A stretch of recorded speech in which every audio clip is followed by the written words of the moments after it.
ជំរាបសួរលោកគ្រូថ្ងៃនេះខ្ញុំនឹងមកធ្វើបទបង្ហាញអំពីអឺ website website application មួយដែលនិយាយពី Campus Lost and Found ដែលយើងនឹងរករបស់ដែលបាត់នៅក្នុងសាលារបស់យើងនៅក្នុង campus របស់យើងហើយវានេះគឺជា final project របស់ខ្ញុំដូចគ្នាអញ្ចឹងកុំឲ្យបងយូរយើងចូលទៅ content ដែលខ្ញុំមាន introduction literature review methodology result and demo discussion ហើយ conclusion អញ្ចឹងចូលមកslide main point ដំបូងគេបំផុតគឺ introduction ដែលយើងនឹងនិយាយពី problem idea goal ជាមួយនឹងproblem យើងតែងតែដឹងហើយថានៅក្នុង campus មួយតែងតែមានរបស់បាត់ដូចមិនថាកាតមិនថា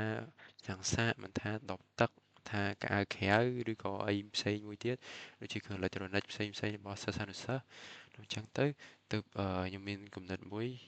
ដែលគេហៅថា idea ដែលខ្ញុំចង់មាន web app មួយដែល student log in ហើយទៅ post នៅក្នុងអឺ web app ហ្នឹង web application ហ្នឹងហើយអឺបញ្ជាក់ពី item ហ្នឹងដែលមានប្រភេទ category អីឬហើយរកឃើញនៅណាហើយ detail ផ្សេងទៀតដែលអាចទៅសេបាននៅក្នុង web app ហ្នឹងហើយវាធ្វើឲ្យមានគោលដៅមួយគឺសួរ search ហើយ report លឿនហើយយើងកត់ត្រាបានល្អទៀតហើយមាន log in នៅក្នុង post មួយដល់ log in បាន post កើតអញ្ចឹងចូលដល់ចំណុចសំខាន់ទី2ដែលគឺជា literature review ដែលនិយាយពីតើការដោះស្រាយរបស់ដែលបាត់ហ្នឹងភាគច្រើនគេដោះស្រាយបែបម៉េចទី1គឺគេយកទៅដាក់នៅកន្លែងlost and found ដែលភាគច្រើនអត់សូវមានតែគេរករបស់បាននៅក្នុងហ្នឹងទេហើយមួយទៀតគឺ social media group ដូចជា Facebook ឬ Telegram តែប្រហែលម៉ោងវានឹងជាន់គ្នាវា new feed ហ្នឹងវាលែងមានទៀតហើយអញ្ចឹងបើយើងចង់រកក៏ពិបាកដែរហើយសម្រាប់admin office វិញដែលភាគច្រើនសិស្សមិនងាយចូលបានហើយវាពិបាកនៅក្នុងការយកអីមួយពីនោះចឹងបន្ទាប់មកខ្ញុំនឹងនិយាយពី methodology ដែលខ្ញុំប្រើ React សម្រាប់ component UI ហើយ JavaScript សម្រាប់ add logic Firebase សម្រាប់ login ហើយ register ហើយ Firestore សម្រាប់ item database តែវាមាន flow ពី login register choose lost and found item select category add description ហើយ location attach image ហើយ image នេះចង់ attach ក៏បានអត់ក៏បានហើយ post ហ្នឹងពេល post ទៅវានឹងនៅលើ web application ហ្នឹងហើយគេនឹងបានឃើញទាំងអស់គ្នានៅក្នុង public board សម្រាប់ result and demo វិញយើងនិយាយពី login ហើយនិង registration ជាដំបូងដែលមានតែ register student ទេដែលអាចមើលអីវ៉ាន់ហ្នឹងហើយមើល post ហ្នឹងបានហើយ post អីក៏បានដែរហើយ category selection អ្នក post ហ្នឹងអាចរើស category ថាវាជាប្រភេទអីកាតឬក៏អឺកាតាបឬក៏គ្រឿងអេឡិចត្រូនិកផ្សេងតាមប្រភេទនៃរបស់ហើយ description ហើយនិង location គឺទីកន្លែងហើយអឺយើងបកស្រាយពីរបស់ហ្នឹងនៅក្នុង detail ឧទាហរណ៍ថាមានទូរស័ព្ទ case ពណ៌ក្រហមឬក៏អីមួយអញ្ចឹងហើយមួយទៀតគឺ image គឺពណ៌រូបភាពផ្ទាល់តែម្ដងហើយមាន features មួយដែលហៅថា reclaim មានន័យថាអីវ៉ាន់ហ្នឹងត្រូវបានម្ចាស់គេមកទទួលយកវិញហើយមួយទៀតគឺ delete post យើងអាច delete post នឹងចោលបានអញ្ចឹងឥឡូវយើងចូលមកដល់ discussion ដែលយើងបានឃើញពី what work well ហើយ challenge and limitation ដែល what work well នោះគឺ Firebase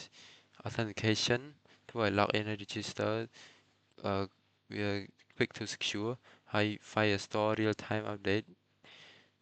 ទុក item listing ហ្នឹងនៅជាប់នៅនឹងរហូតហើយ category location field ធ្វើឲ្យ post ស្រួល scan សម្រាប់ limitation ហើយ challenge វិញយើងមានoptional image ដែល វាធ្វើឲ្យពិបាកនៅក្នុងការ verify ហើយវាអត់មាន automate matching សម្រាប់ lost and found post ទេហើយ manual reclaim ហើយ delete វាតាក់ទងនឹងអ្នក post ហ្នឹងstaying active ដល់តែចូលទៅបិទចូលទៅបើកវាមានការពិបាក so take away គឺ loop វា post browse reclaim ហើយ work reliably វាស្រួលបែបអញ្ចឹងហើយសម្រាប់ conclusion អឺគឺអត់មានអីច្រើនកាវី platform ដ៏តូចមួយតែអឺមាន front end back end ហើយ database ត្រឹមត្រូវដើម្បីផ្ទុកនៅទិន្នន័យទាំងអស់ហ្នឹងអញ្ចឹងអរគុណសម្រាប់ការស្ដាប់អឺនៅ presentation មួយនេះតែលោកគ្រូកុំទាន់អាចចេញខ្ញុំនឹងធ្វើ demo ឲ្យមួយទៀតនៅក្នុង GitHub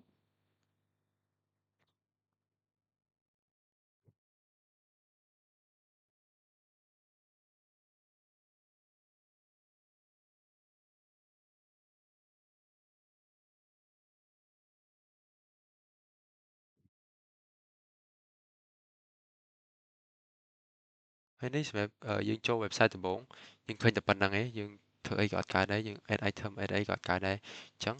យើងនឹង log in ដែរខ្ញុំមាន account ស្រាប់តែខ្ញុំនឹង log in ឲ្យមើលជា demo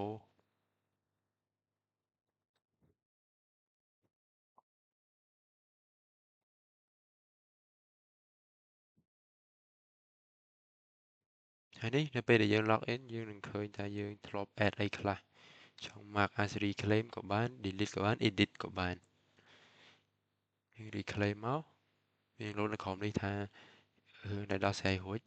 លែងបាត់ទៀតហើយឬក៏រកឃើញតាមចឹងទៅហើយនេះគឺជា lost and found នៅពេលដែលអ្នកគេឃើញរបស់ហ្នឹងវាមានតម្លៃឧទាហរណ៍នៅសាលាយើងភាគច្រើនគេរកឃើញសំបុត្រម៉ូតូអញ្ចឹងគេរកឃើញហើយគេថតឲ្យយើងមើលអញ្ចឹងទៅដល់ពេលបាត់វិញអ្នកបាត់អឺត្រូវបញ្ជាក់ថាបាត់អីតាម category ហ្នឹងឥឡូវខ្ញុំចូល post new item ដែលយើង select lost and found ឥឡូវយើង select ថា found មក